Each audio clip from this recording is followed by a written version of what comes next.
Fala concurseiro, fala concurseira, aí como vocês estão? Espero que esteja tudo bem com os senhores. Chamo Lucas Santos, já ajudarei dessa vez aí matéria de Direito Processual Penal. E se inscreva, curta, comente, acione o sininho aí e eu vou ajudar os senhores aí nessa matéria aí relacionada ao inquérito, beleza? Sem muita trocação de ideias, já vamos direto para o slide, direto ao ponto, como é característica das nossas aulas.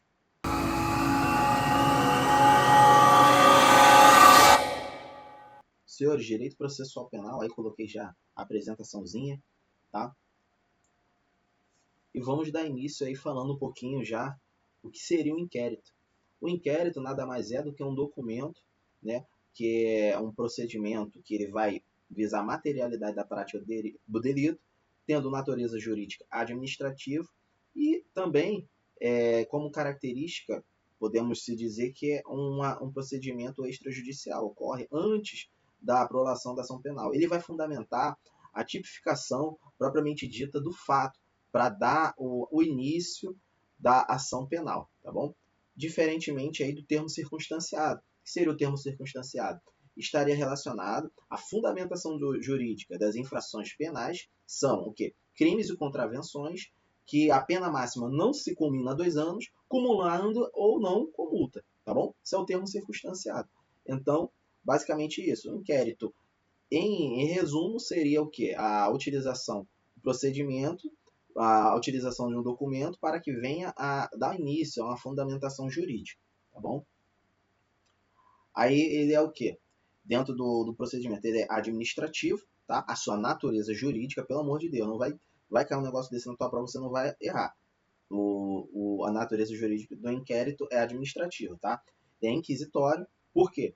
Porque nessa fase não há contraditório, não tem essa ideia de defesa aqui. Essa parte de defesa é lá na ação propriamente dita, tá bom?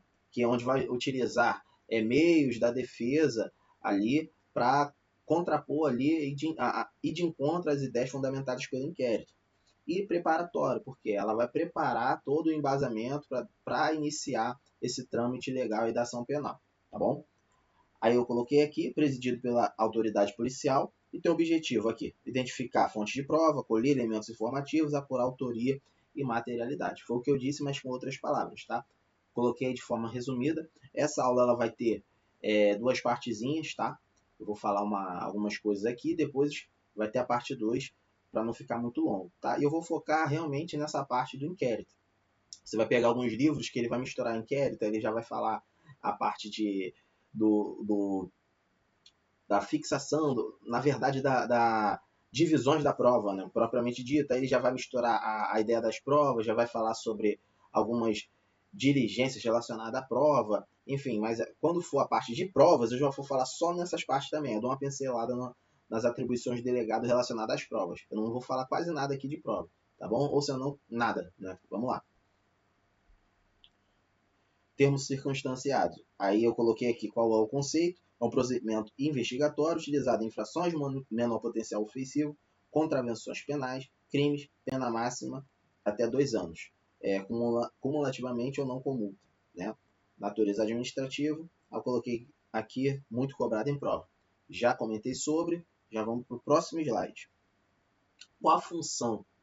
Cara, é um detalhe interessante, você não vê muito isso até em alguns livros aí, em alguns PDFs. Qual a função? Preservadora e preparatória. Por que preservatória? Por que preservadora, propriamente? Porque ela vai preservar a dignidade do indivíduo. Ela vai preservar todos os direitos fundamentais relacionados a esse indivíduo nessa fase que ele é considerado um possível autor. Ele não foi julgado e não foi dito realmente que ele é um criminoso. A mídia ele coloca isso muito em pauta, falando, poxa, ele estava ali cometendo um delito, está em prisão em flagrante. Mesmo assim, ele é considerado um suspeito. O cara matou, o cara esfaqueou, foi pego ali, mas ele é considerado suspeito. Tá? Até ser julgado, ele é suspeito. Tá? Por mais que é levado, é até meio antagônico isso. Só que a gente tem que levar aqui como base legal, com base de lei, tá bom? Uma coisa deixa o pessoal que não entende para lá, tá? Ah, não, com base legal ele é suspeito, tá? Tem que ser reservado todos os direitos fundamentais desse indivíduo como um investigado, tá? E preparatória, por que ela é uma função preparatória? porque ela vai ser utilizada como base para dar início à ação penal. Ela é uma preparação para dar início a essa prolação aí de todo o trâmite legal posterior, tá bom? Vamos lá. Vamos falar aí das peças que vão inaugurar propriamente o inquérito policial. Quais são as peças que vão dar início à fundamentação do inquérito? É a portaria e o auto de prisão em flagrante. O que seria a portaria? A portaria estaria relacionada às formalidades que a autoridade de polícia vai dar propriamente relacionadas às suas diligências. Levando-se em consideração a isso, essa portaria ela vai poder ser iniciada ou de forma imediata, no caso o delegado tendo atuado de ofício por conta de uma ação penal que ele sabe ser incondicionada, ou por representação, ou por requisição do Ministério Público, ou propriamente do juiz. Tá? É importante você não esquecer que a portaria ela não tem nada a ver com o auto de prisão em flagrante, que seria um outro documento que vai fundamentar a formalização ali do auto de prisão em flagrante, onde vai estar transcrito ali os motivos, melhor dizendo, vai estar escrito ali as diligências impostas, o que ocorreu de fato ali com aquele indivíduo e observando também resguardar todos os direitos desse indivíduo, tá bom? Basicamente é isso. Vamos lá as características do inquérito. Eu coloquei um mnemônico aí para você gravar melhor as características, que é o C e doido, que é o sigiloso, escrito, inquisitivo, discricionário, oficial, indisponível, dispensável, oficioso, tá bom? Eu li aqui para não ficar de cabeça toda hora, vou tentar lembrar, não. Isso aqui você vai bater o olho e você vai pensar um pouquinho e já vai lembrar, tá bom? Mas é importante você grava o mnemônico e fica batendo no conceito de cada uma das características que você não vai esquecer, tá bom? O importante é isso. Então, vamos lá. Sigiloso. Na doutrina atual, vai dizer que ele não é sigiloso, ele é parcialmente, algo assim, mas ele é sigiloso aqui no processual como base para você levar para sua prova, tá? Por quê? Porque todos os trâmites legais ele vai ocorrer em segredo, tá bom? Aí vai ter a parte que o advogado ele vai ter acesso. O que ele vai ter acesso? Ao que já foi documentado. Todas as diligências relacionadas à autoridade de polícia na qual ele fundamentou, está ali em prolação, não foi documentado, o advogado ele não tem acesso, tá bom? Ele só vai ter acesso ao que já foi documentado, tá? E é um direito dele, beleza? Vamos lá. Ele é escrito, tudo que for documentado, levado a conhecimento, vai ser o quê? Datilografado, independente. Ele não é parcialmente, enfim, ele no final ele vai ser escrito. Levado conhecimento oral, enfim, no final vai ser posto no papel, tá bom?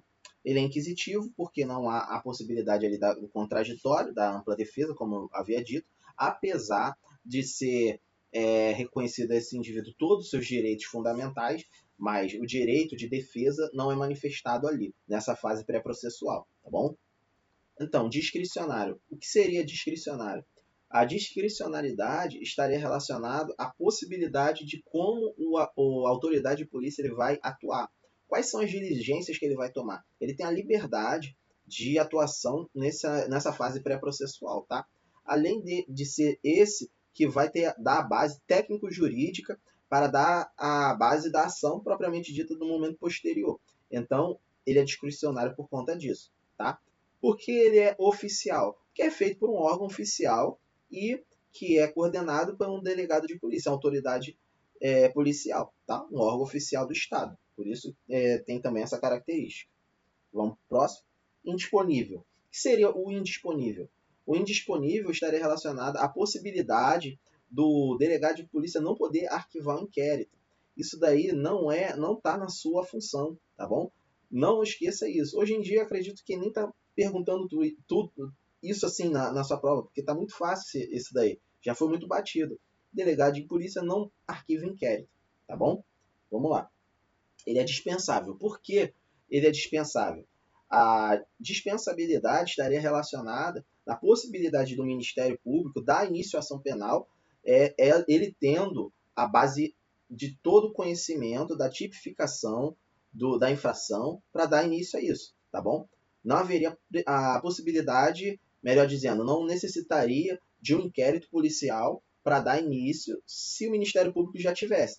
Só que a doutrina moderna até diz que é indispensável, tá? Mas leve isso para sua prova, que é dispensável, beleza? Mas não vai falar isso na prova oral, não. Depois eu dou um bisu para vocês aí, caso alguém for fazer prova oral. Oficioso. Por que ele é considerado oficioso? Porque nos crimes relacionados à ação pública incondicionada, assim que o delegado de polícia ele toma conhecimento, ele tem o dever de dar início a todo o procedimento para dar início ao inquérito. Beleza? Vamos lá.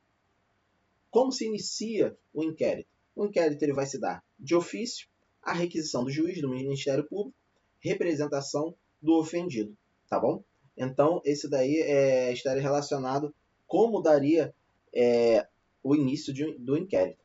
Aí coloquei aqui alguns apontamentos importantes que você deve levar para sua prova, deve escrever aí, tá bom? Nos crimes de ação pública condicionada à representação, não existe a possibilidade de iniciar o inquérito sem representação da vítima, tá? O indivíduo não representou, não inicia inquérito. O inquérito ele só vai se iniciar na ação penal pública incondicionada, tá bom? Não esqueça isso, pelo amor de Deus.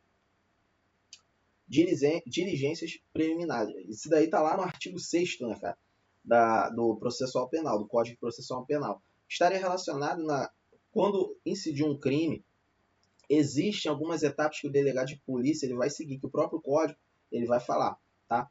Tem outros pontos que estão mais ligados a um vestígio, a prova, enfim. Aí eu já até falei com vocês no início do vídeo, que eu já vou falar posteriormente no outro vídeo, tá? Mas vamos lá. A autoridade de polícia deverá preservar o local do crime, que é de suma importância, que nenhum dos objetos relacionados ao delito seja alterado até a chegada do perito. Esses pontos aí eu já vou falar posteriormente, tá? Aprender o objeto, escolher provas, ouvir a vítima, ouvir o indiciado. Isso daí, essa parte aqui do artigo 6º é mais decoreba, tá, senhores? É mais uma decoreba. Aqui. Realizar reconhecimentos, determinar as perícias, identificar o indiciado, juntar antecedentes. Eu coloquei aqui tudo de forma organizada para que você venha a colocar aí no seu resuminho aí e não se perder, beleza? Então, dividi esse vídeo aí em 2 partes, tá bom, senhores? Dê o seu like, curta, comente, compartilhe aí com o maior número de pessoas, se possível, tá? Assim vai ajudar o canal a crescer e assim vai me motivar a colocar mais conteúdos aí de qualidade para os senhores, tá bom? Essa foi a primeira aula, para o vídeo não ficar longo e não ficar algo muito prolixo, tá bem? Então, resolvi fazer em 2 partes, tá ok? Muito obrigado, valeu!